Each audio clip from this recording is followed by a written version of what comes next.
नमस्ते दोस्तों, मैं राहुल सर आप सभी का स्वागत करता हूँ आपके YouTube channel finance by Rahul पर। तो हमारी ये म्यूचुअल फंड डिस्ट्रीब्यूटर की सीरीज चल रही है जिसमें अब तक हम 11 लेक्चर ले चुके हैं। अगर आपको इस लेक्चर को कनेक्ट करना है तो पिछले 11 लेक्चर आपको देखते हुए आना पड़ेगा, राइट। और ये सर्टिफिकेशन कोर्स के आधार पे हम एक जॉब भी मिला सकते हैं, इसीलिए ये प्रोफेशनल कोर्स मैं आपको ये सर्टिफिकेशन कोर्स मैं आपको ऑनलाइन पढ़ा रहा हूँ, ताकि आप यहाँ पढ़ो, सीधा NISM की साइट पर रजिस्ट्रेशन करके एग्ज़ाम दो और सर्टिफिकेट हासिल करो और जॉब पे लोगो या खुद का बिजनेस शुरू करो। तो अब तक हमने जो 11 लेक्चर लिए हैं इसमें चैप्टर नंबर 1 क्लोज हो चुका है। पिछले 2 लेक्चर से हम लोग चैप्टर नंबर 2 पे हैं। आज भी हम चैप्टर नंबर 2 का आगे का पोर्शन आगे बढ़ाएंगे। तो आज का टॉपिक में है एडवांटेजेस ऑफ म्यूचुअल फंड्स। तो अभी कोई भी एक साधारण व्यक्ति जब म्यूचुअल फंड में निवेश करता है, इन्वेस्ट करता है, तो उसके फायदे क्या है, वहाँ इन्वेस्ट करने के फायदे क्या है वो आज हम सीखेंगे, एंड लिमिटेशंस क्या है वो हम सीखेंगे। तो आइए शुरू करते हैं। So investor professional management, advantage number 1, investors professional management. देखिए, जब हम खुद निवेश कर रहे हैं तो हमें जितना नॉलेज है स्टॉक मार्केट का उतना हम पढ़ेंगे और अपनी समझ अपनी सोच के हिसाब से हम लोग शेयर बाजार में पैसे लगाएंगे। लेकिन अगर हम कोई म्यूचुअल फंड कंपनी, कोई असेट मैनेजमेंट कंपनी द्वारा अगर निवेश कर रहे हैं स्टॉक मार्केट में, तो उस कंपनी में प्रोफेशनल लोग होते हैं। जैसे कि असेट मैनेजमेंट कंपनी एक फंड मैनेजर को अपॉइंट करती है। इस फंड मैनेजर के हाथ के नीचे 40-50 लोगों की टीम होती है, राइट, जो स्टॉक मार्केट की पढ़ाई कर रही है। कोई इक्विटी मार्केट की पढ़ाई करता है, कोई डेट मार्केट की पढ़ाई करता है, कोई डेरिवेटिव्स की पढ़ाई करता है, कोई अलग अलग सेक्टर में ये लोग पढ़ाई करते रहते हैं। और जहाँ बेस्ट पॉसिबल है और वहाँ ये अपने पैसे निवेश करते हैं। कंटिन्यूस मार्केट में रहते हैं और मार्केट में रहते हैं तो उन्हें समझ में आ जाता है मार्केट ऊपर जाने वाला है या नीचे जाने वाला है, या जहाँ निवेश कर रखा है वहाँ पैसे बनने वाले हैं या नहीं बनने वाले। तो अगर नहीं बनने वाले हैं तो वहाँ से पैसे निकाल के जहाँ बन सकते हैं वहाँ ये पैसे मूव करते रहते, कंटिन्यूसली इस पे पढ़ाई करते रहते। तो एक प्रोफेशनल व्यक्ति, एक प्रोफेशनल टीम यहाँ काम कर रही होती है। ये हमारे लिए एक फ़ायदा है अगर हम म्यूचुअल फंड द्वारा निवेश करते हैं। तो एक इन्वेस्टर्स प्रोफेशनल मैनेजमेंट होता है। Number 2 point, affordable portfolio diversification. अभी पोर्टफोलियो डाइवर्सिफिकेशन क्या होता है कि पोर्टफोलियो डाइवर्सिफिकेशन मीन्स यहाँ पे जो आप पैसे लगाते हो, जैसे हम लोग म्यूचुअल फंड में SIP के माध्यम से अगर निवेश कर रहे हैं, सिस्टमैटिक इन्वेस्टमेंट प्लान के माध्यम से अगर हम लोग निवेश कर रहे हैं, तो जब हम ये इन्वेस्ट करते हैं, जैसे हमने 1000 रुपये महीने का एक SIP ओपन करके रखा है, ओके, तो 1000 रुपये हमारे हर महीने वहाँ इन्वेस्ट होते रहेंगे, राइट। लेकिन ये जो 1000 रुपये किसी भी म्यूचुअल फंड, जैसे हम कोई भी म्यूचुअल फंड्स खरीदते हैं, कोई भी स्कीम में पैसे लगाते हैं, 1000 रुपये का SIP लगाते, तो ये 1000 रुपये हमारे अकाउंट से हर महीने इस AMC के पास चले जाते हैं और फंड मैनेजर उन पैसों को डाइवर्सिफाइड पोर्टफोलियो में लगाते हैं। मतलब उसमें से 5% पैसा फार्मास्यूटिकल में लगाएंगे तो उसमें रैनबैक्सी सिप्ला के शेयर खरीदेंगे, 8% पैसा बैंकिंग में लगाएंगे तो एक्सिस SBI ICICI के शेयर खरीदेंगे, 6% पैसा अगर इंफ्रास्ट्रक्चर में लगाना है तो ACC अंबुजा कामधेनु के शेयर्स खरीदेंगे। तो मतलब बोलने का मतलब ये है कि 10 प्रकार के सेक्टर और 50 प्रकार की कंपनियों में पैसे लगते हैं। इसको बोलते हैं डाइवर्सिफिकेशन। ये हम नहीं कर सकते क्योंकि हमें जिस सेक्टर का समझता है हम उसमें निवेश करते हैं। अभी ये मैंने गूगल ओपन किया है आपको दिखाने के लिए कि चलो एक बार मैं आपको डाइवर्सिफिकेशन क्या होता है ये दिखा देता हूँ। थोड़ा 1 मिनट लगेगा यहाँ पे क्योंकि नेट की स्पीड के हिसाब से हमें चलना पड़ेगा। तो ये आ गए हम लोग गूगल पे आप moneycontrol.com पे जाओगे तो आपको सभी म्यूचुअल फंड्स के बारे में डिटेल्स, अकाउंट, उसका स्टेटमेंट, सब चीज़ यहाँ पर अवेलेबल होती है। तो कोई भी हम एक म्यूचुअल फंड उठा लेते, पिछली बार हमने HDFC लिया था, इस बार कोई और ले लेते।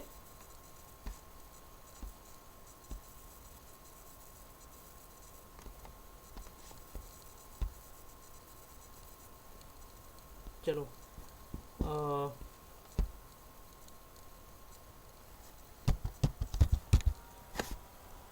म्यूचुअल फंड्स,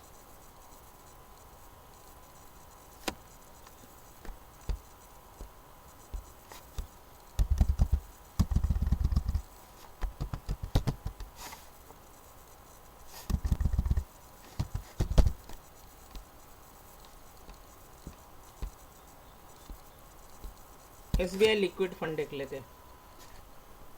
तो ये SBI लिक्विड फंड एरर आ रहा है आज, पता नहीं क्या हो गया। HDFC डाल के देखते, HDFC इक्विटी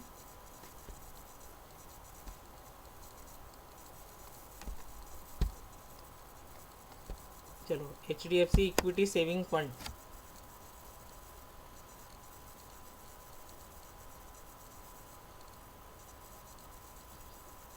इस पे निवेश करके इस पर देख, इसको ओपन करके देख लेते हैं। अभी ये नेट काफ़ी स्लो चल रहा है। तो डाइवर्सिफिकेशन का मतलब आई थिंक आप समझ गए होंगे कि आपके 1000 रुपये वो एक जगह पर नहीं लगते, तो 10 प्रकार की जगहों पे ये लोग पैसे लगाते हैं। चलिए, तो अभी ये ओपन हो चुका है HDFC इक्विटी सेविंग फंड। इसमें हम लोग नीचे चलेंगे, रिटर्न्स, टैक्स ट्रीटमेंट, पोर्टफोलियो। तो ये देखिए, इसमें इक्विटी होल्डिंग है 67.54% की, ओके, और नंबर ऑफ स्टॉक्स है 68। ये देखिए, अभी आप देखिए यहाँ पर ये है पोर्टफोलियो, इसको बोलते हैं डाइवर्सिफिकेशन। देखो, public sector bank, private sector bank में पैसे लगे, हाउसिंग फाइनेंस कंपनी में लगे, jewellery, gems, watches, private sector bank, passenger cars, port and port services, civil construction, private sector bank, computer and software, यानी इतनी जगहों पे ये पैसे लगे। डिटेल पोर्टफोलियो एनालिसिस करना, यहाँ पे क्लिक करेंगे, डिटेल आ जाएगी सब। So this is the diversification कि भैया 50 जगहों पे पैसा लगा होता है। अभी ये जो स्कीम है, इसमें आप देखिए इस स्कीम का ऑब्जेक्टिव क्या है, जो हमने पिछले 2 चैप्टर पहले पढ़ा था। इसका ऑब्जेक्टिव है कि इक्विटी सेविंग फंड है ना, स्लोली लोगों का पैसा कंटिन्यू बढ़ते रहे। तो ये अगर आप 1000 रुपये लगा रहे हो तो 1000 रुपये में से आपके 67.54 पैसा इक्विटी में लग रहा है, डेट 18% के करीब डेट में लग रहा है, और अदर्स में 14% लग रहा है। तो यहाँ पर हमें पूरी डिटेल मिल जाएगी कि इक्विटी में कहाँ, डेट में कहाँ। ये देखिए 10 स्टॉक्स होल्डिंग इन पोर्टफोलियो, तो यहाँ हम लोग देख सकते हैं। So diversification is one of the important advantage in mutual funds. Number 3, economic of scale.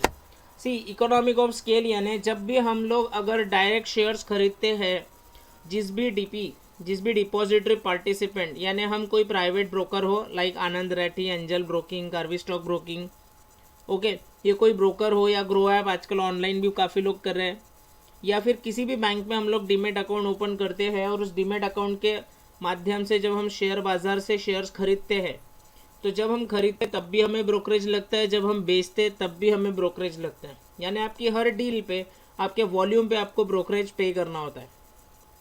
यहाँ पर भी है, लेकिन यहाँ कैसा है कि इकोनॉमिक ऑफ स्केल मतलब यहाँ पे बहुत सारे लोग एक साथ पैसा निवेश करते हैं। जैसे आपने 1000 रुपये डाला, और कोई 500 डालेगा, कोई 50,000 रुपये डालेगा हर महीने।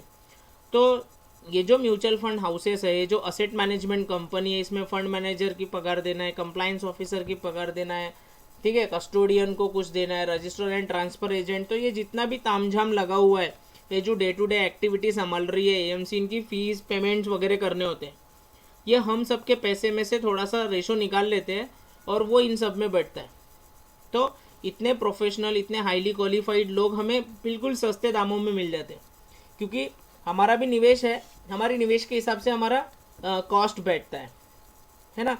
अगर हम इंडिविजुअली जाए तो फंड मैनेजर की पगार 4-4 करोड़ रहती है साल की, जो 20,000, 30,000, 40,000 करोड़ संभाल रहे हैं। इतने बड़े लोग, इतने प्रोफेशनल लोगों की सर्विसेज हम कैसे हायर कर सकते हैं अकेले, वो बहुत कॉस्टली हो सकता है। तो म्यूचुअल फंड के माध्यम से हमें इतने कॉस्टली लोग हमारे लिए काम करते हैं, और हम आसानी से उनको मेंटेन कर सकते हैं। तो economic of scale I think आपको समझ में आ गया, मतलब खर्चा बढ़ जाता है, ऐसा मान के चलो। ट्रांसपेरेंसी यानी पारदर्शिता, यानी आप किसी भी म्यूचुअल फंड्स में, जैसे अभी मैंने moneycontrol.com पे ले जाके दिखाया आपको, आप moneycontrol.com पे जाइए, ठीक है, या सीट साई कीम डॉक्यूमेंट्स होते हैं जिस पर स्कीम्स की सारी इन्फॉर्मेशन लिखी होती है, ईच एंड एवरी डिटेल। आप ये तीनों डॉक्यूमेंट्स मंगवा के इसके बारे में पढ़ाई भी कर सकते हो।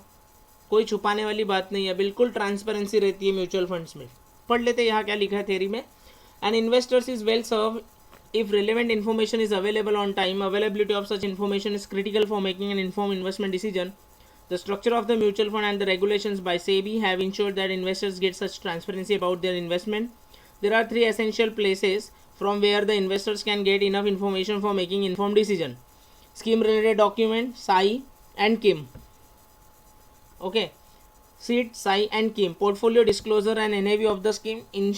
Incidentally, even a prospective investors can access all this information. I hope आपको समझ में आ गया।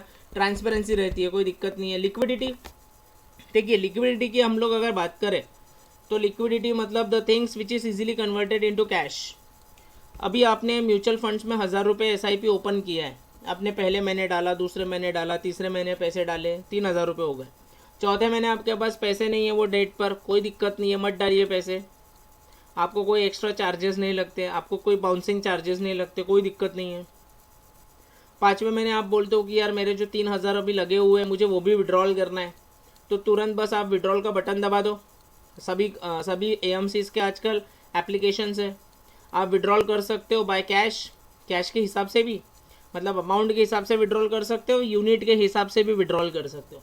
ये कैलकुलेशंस मैं पढ़ाऊँगा किसी दिन आगे, इसी चैप्टर्स में हम लोग पढ़ेंगे। तो हम बाय अमाउंट भी विड्रॉल कर सकते हैं, हम बाय यूनिट्स भी विड्रॉल कर सकते हैं। कभी आपको लगा कि NAV बहुत नीचे है, आपके पास 10-20 हज़ार रुपये एक साथ आप उस दिन पैसे डाल दो, है ना, तो काफ़ी लिक्विडिटी है, बहुत ही फ्लक्चुएट है, एज पर कस्टमर है, कस्टमाइज है। सो लिक्विडिटी ये होता है। नेक्स्ट है टैक्स डेफरल। अब इस टैक्स डेफरल का मतलब क्या है कि टैक्स हमें कब लगेगा। ओके, टैक्स डेफरल का मतलब ये है कि देखो जब हम पैसा कमाते हैं, साल भर मैंने अगर पैसे कमाया तो जो मेरी इनकम हुई है उसके ऊपर इनकम टैक्स लगेगा, हर साल लगेगा, सालाना लगेगा। अभी म्यूचुअल फंड में हम लोग जिस दिन विड्रॉल करेंगे, अभी म्यूचुअल फंड्स में अगर आपको निवेश करना है या किसी भी क्लाइंट के हम लोग पैसे जब इन्वेस्ट करवाते हैं तो कम से कम 5 साल के लिए करवाओ और मैक्सिमम 20 ईयर्स। तो जब बंदा 5 साल के लिए इन्वेस्ट करेगा तो 5 साल बाद वो अगर पैसे विड्रॉल करता है तो उसको तब टैक्स लगेगा 5 साल बाद, आज नहीं लगेगा। तो टैक्स डेफरल का मतलब है कि ये आपके टैक्स का जो एक्सपेंसेस है मान के चलो उसको आगे लेकर जाता है, फ्यूचर में लेकर जाता है। 20 साल बाद विड्रॉल करोगे तो 20 साल बाद लगेगा टैक्स, इससे जो कमाई होंगी। Next tax benefit. तो टैक्स बेनिफिट इसमें 2 स्कीम है, ELSS और RGSS, equity link saving scheme and Rajiv Gandhi equity saving schemes. इसके बारे में दिया नहीं है, बट ये दोनों स्कीम में मिला के हम 2 लाख रुपए तक इन्वेस्ट कर सकते हैं। इसका लॉक इन पीरियड होता है, तो 2 लाख रुपए आपको, जैसे मान के चलो पुराने टैक्स स्लैब के हिसाब से कि आपके पास 5 लाख रुपए आपकी सालाना इनकम है, तो पहले 2.5 लाख पे आपको कुछ भी टैक्स नहीं लगेगा, और अगले 2.5 लाख जो है उसके ऊपर आपको 5% के हिसाब से 12,500 रुपये लगते हैं टैक्स। बट अगर आपने उस 2.5 लाख में से 2 लाख रुपए इस स्कीम में लगा दिए तो अब आपको 2.5 लाख पे 5% नहीं, तो आपके 50,000 पे 5% मीन्स 2,500 रुपये ही टैक्स लगेगा, यानी यहाँ पर आपने ओवरऑल 10,000 रुपीज़ टैक्स के बचा लिए। तो mutual fund schemes tax benefits भी है। Convenient option. अब कन्वीनियंट ऑप्शन मतलब क्या, कन्वीनियंट है, किसी भी AMC हाउसेस में जाओ या बहुत सारे लोग हैं डिस्ट्रीब्यूटर काम करते हैं, आप पढ़ोगे आपको भी बहुत सारे लोग मिलेंगे, इजीली आप इन्वेस्ट कर सकते हैं, कम अमाउंट से इन्वेस्ट कर सकते हैं, 500 रुपये से इन्वेस्ट कर सकते हैं। हमने आपको स्टार्टिंग के वीडियो में बताया था रियल इस्टेट के, अगर सबका एक टिकट साइज होता है, आप रियल इस्टेट में निवेश करना है तो बड़ी अमाउंट लगती है, लेकिन अगर आप म्यूचुअल फंड में निवेश करते तो 500 रुपये से शुरू कर सकते हैं, टिकट साइज भी कम होता है, कन्वीनियंट होता है, इजीली आप इसमें इन्वेस्ट कर सकते हो, कोई दिक्कत वाली बात नहीं है। इन्वेस्टमेंट कंफर्ट, ठीक है, कंफर्टेबल रहते हो आप यहाँ पे जब निवेश करते हो। Once an investment is made with a mutual fund, they make it convenient for the investors to make further purchases with very little documentation. This simplifies subsequent investment activity. Documentation कम वगैरह होते हैं, आप एकदम आसानी से आपके एकदम कंफर्टेबल हो जाता है। रेगुलेटरी कंफर्ट, सेबी है बैठा ऊपर जो रेगुलेट कर रहा है म्यूचुअल फंड्स को, तो अगर कल आपके साथ कोई धोखा हो जाता है तो आप बिल्कुल सेबी में कंप्लेंट कर सकते हो, वो देख लेंगे जो भी करना है। तो आप रेगुलेटरी कंफर्ट भी है, यहाँ पर ऊपर बैठे हैं लोग देखने के लिए, ठीक है। देन है सिस्टमैटिक अप्रोच टू इन्वेस्ट, अभी बताया मैंने, SIP हर महीने आप सिस्टमैटिक इन्वेस्टमेंट प्लान के द्वारा हर महीने आपके 500 रुपये का SIP ओपन किया तो 500 या 1000 हर महीने आपके अकाउंट में से कट के AMC को जाएंगे, AMC उसको निवेश करते रहेगा स्टॉक मार्केट में। और withdrawal amount regularly through a systematic withdrawal plan, एक सिस्टमैटिक विड्रॉल प्लान होता है जिसमें आप रेगुलरली विड्रॉल कर सकते हो। ये पेंशन के बाद वालों, पेंशन टाइप की स्कीम से 60 के बाद वालों के लिए बहुत काम की है। और move money between different kind of schemes through a systematic transfer plan, इसमें आप सिस्टमैटिक ट्रांसफ़र कर सकते हो पैसे। So such systematic approaches promotes investment discipline which is useful in long term wealth creation and protection. I hope आपको समझ में आ गया कि क्या फ़ायदे हैं म्यूचुअल फंड्स के। ओके, अभी हम देखेंगे लिमिटेशंस ऑफ म्यूचुअल फंड, यानी नुकसान क्या है, मतलब लिमिटेशंस क्या है।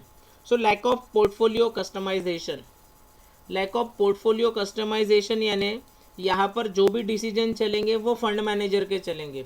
आपको कितना भी स्टॉक मार्केट समझता हो, आप आकर उनको बोलेंगे नहीं कि सर ये कंपनी का अच्छे लग रहे हैं, ये कंपनी आगे जाने वाली है, आप इसके निवेश कर ली, इसके खरीदिए, ऐसा आप उनको सजेस्ट नहीं कर सकते। ओके, ये उन्हीं का डिसीजन रहता है। उनका मतलब फंड मैनेजर, AMC ये खुद डिसाइड करेंगे कि पैसा कहाँ कितना लगाना है, ये इन्वेस्टर्स की नहीं सुनते। तो लैक ऑफ पोर्टफोलियो कस्टमाइजेशन यानी हमारे पसंदीदा स्टॉक उसमें निवेश करेंगे नहीं करेंगे इसका कोई गारंटी नहीं है, इवन करते ही नहीं, वो अपनी सोच अपने हिसाब से करते हैं। दूसरा चॉइस ओवरलोड। अब चॉइस ओवरलोड मतलब क्या है कि बहुत सारी चीज़ें हैं, यानी HDFC equity mutual fund, debt fund, hybrid fund, fund of fund, दुनिया भर के फंड है। तो इतनी सारी चॉइसेस है तो आदमी कंफ्यूज हो जाता है कि पैसे डालना कहाँ है ना, और परफॉर्मेंस समझ नहीं पाता, ये एक टेंशन हो जाती है। तो चॉइस ओवरलोड मतलब बहुत सारी जगह है, कहाँ लगाना ये थोड़ा समझने के लिए, सीखने के लिए थोड़ा समय लगता है बस। No control over cost.